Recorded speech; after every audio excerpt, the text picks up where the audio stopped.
안녕하세요. 문학캐스터 레몬입니다.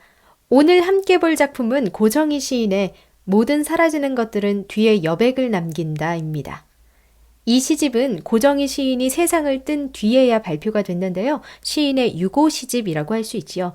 사실 고정희 시인 하면 학생들은 상한 영혼을 위하여 라는 작품을 가장 먼저 떠올리실 거예요. 그렇게 시인은 모질다 못해서 혹독한 시련을 맞으며 살아가는 사람들을 위로했습니다.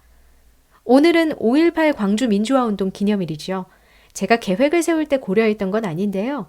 이날은 고정희 시인에게 큰 의미가 있는 날이었습니다. 1983년 고정희 시인은 초혼제라는 시집을 발표해서 국가의 폭력에 쓰러진 사람들과 그들과 함께 공포를 견뎌야 했던 살아남은 사람들의 아픔을 그려냈으니까요.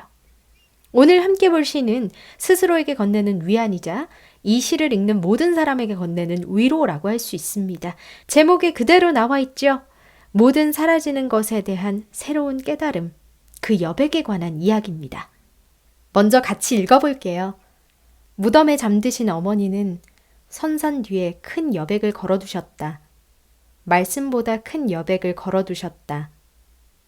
석양 무렵 동산에 올라가 적송밭 그 여백 아래 앉아있으면 서울에서 묻혀온 온갖 잔소리들이 방생의 시냇물 따라 들 가운데로 흘러 바다로 들어가고 바다로 들어가 보이지 않는 것은 뒤에서 팽팽한 바람이 메세의 발목을 툭 치며 다시 더 큰 여백을 일으켜 망막공산 오솔길로 사라진다.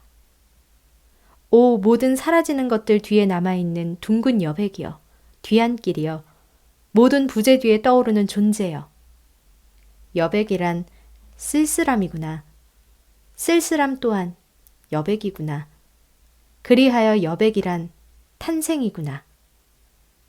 나도 너로부터 사라지는 날, 내 마음의 잡초 다 쓰러진 뒤, 내 사립에 걸린 노을 같은, 아니면 내 발 아래로 쟁쟁쟁 흘러가는 시냇물 같은 고요한 여백으로 남고 싶다.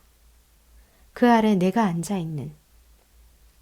시를 잘 모르시는 분들도 이건 산문체 같은 느낌인데 왠지 시처럼 들린다 라는 느낌을 받으실 거예요. 첫 번째 연에서 반복되는 서술어 걸어두셨다에서도 두 번째 연에서 반복되는 무엇 이어 라는 격조사에서도 무엇 구나와 같은 어미에서도 반복되는 운율감을 느끼셨을 겁니다. 좋아요. 시처럼 느껴지는 건 알겠는데 도대체 시의 의미가 무엇인지 모르겠지요. 제가 예전에 김남조 시인의 겨울바다를 들려드릴 때도 이렇게 했어요. 시적 화자가 지금 있는 곳을 상상해 보자고요. 그럼 훨씬 더 시가 쉽게 풀릴 거라고요. 들으시면서 주의하실 점은 이건 제 개인적인 생각이라는 점이에요. 시인이 진짜 이런 경험을 했다는 소리가 아닙니다. 자, 시적 화자는 해가 질 무렵 선산에 있습니다. 선산은 조상의 무덤이 있는 산을 가리키는 말이에요. 어머니의 무덤 앞에 있지요. 아마 고향에 온 모양이네요. 서울에서 스트레스 받는 일이 있어서 찾아왔을 수도 있고 어머니의 기일이라 찾아왔을 수도 있어요. 선산 뒤에 여백이 있다는 걸로 모아서 무덤 주변으로 조금 공간이 있는 모양이에요. 무덤을 둘러싸고 있는 건 아마도 적송이겠죠? 적송밭이 있다는 이야기가 나오니까요. 여기서 적송은 소나무를 가리키는 말이에요. 소나무 줄기의 윗부분이 붉어서 붉을적이라는 글씨를 사용해서 적송이라고 부릅니다. 그곳에서 화자는 자신의 발 아래로 흐르는 시냇물을 보게 됩니다. 그런데 그 시냇물이 흐르고 흘러서 저기 아래 바다까지 들어가네요. 바다는 밀물과 썰물 때문에 왔다 갔다 할 겁니다. 이 그림이 조금 더 자연스러우려면요. 바람을 그려 넣으면 좋겠죠. 바람은 지금 바다 쪽에서 불어오고 있습니다. 그렇게 불어온 바람은 메세를 툭 치고 오솔길 사이로 사라질 거예요. 바람이 툭 친대요. 이건 잠깐 보면 화류법이라고 할 수 있겠죠? 넘어가 볼게요. 자, 이러는 사이에 수평선 너머로 기울어지던 해는 점점 더 넓은 여백을 남기고 사라지겠죠. 해가 꼴깍 하고 넘어가면 깜깜하고 텅 빈 하늘만이 남으면서 되게 쓸쓸할 거예요.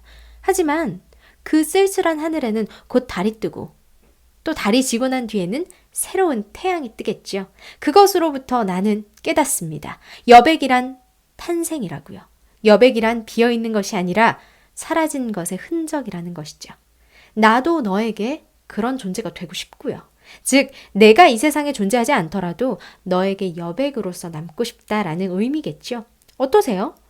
자연을 보면서 사라짐에 대해 깨달음을 얻게 된 화자의 모습이 확실히 보이시죠?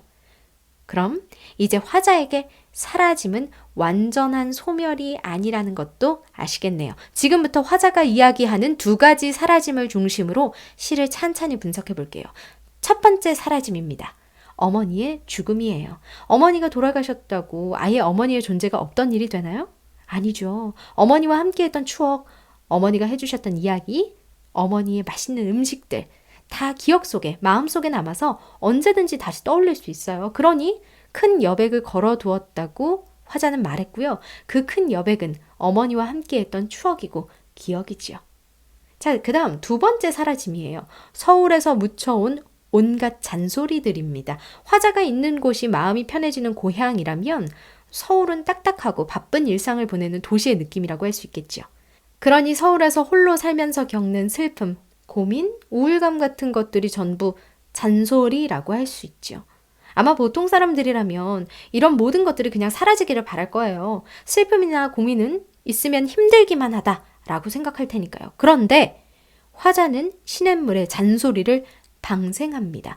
방생이라는 단어의 의미는 사람에게 잡힌 생물을 놓아주는 일을 가리켜요. 즉, 목숨을 살려주는 일이죠. 그렇게 오래오래 흘러가던 잔소리는 바다로 들어가서 보이지 않다가 뒤에서 일으키는 바람을 타고 더 큰 여백을 일으킵니다. 이 부분을 개인적으로 해석해서 쉽게 풀어보자면요.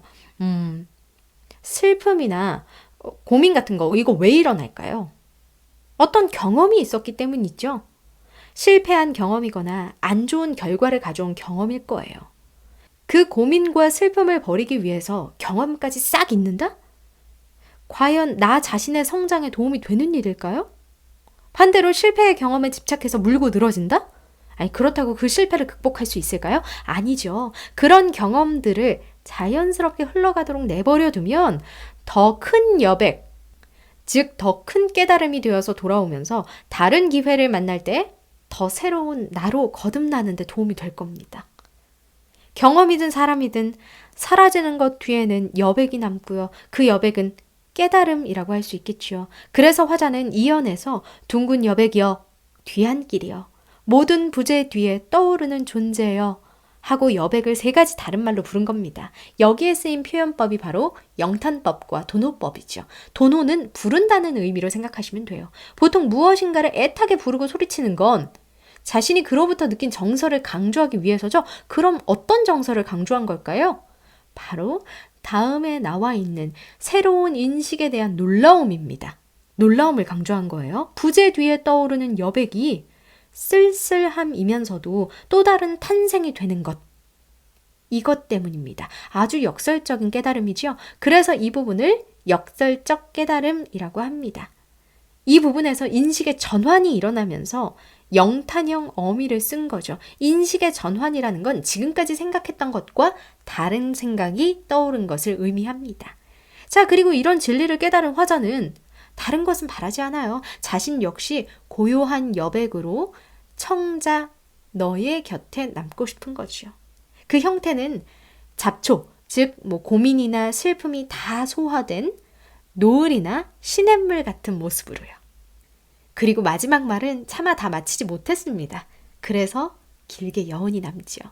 제 생각에는 자신의 여백 아래 너가 앉아 있으면서 무언가를 느낄 테지만 그것 역시 여백으로 남기고 싶었던 게 화자의 마음이 아니었을까요? 고정희 시인의 모든 사라지는 것들은 뒤에 여백을 남긴다. 여기까지였고요. 지금까지 문학캐스터 레몬이었습니다.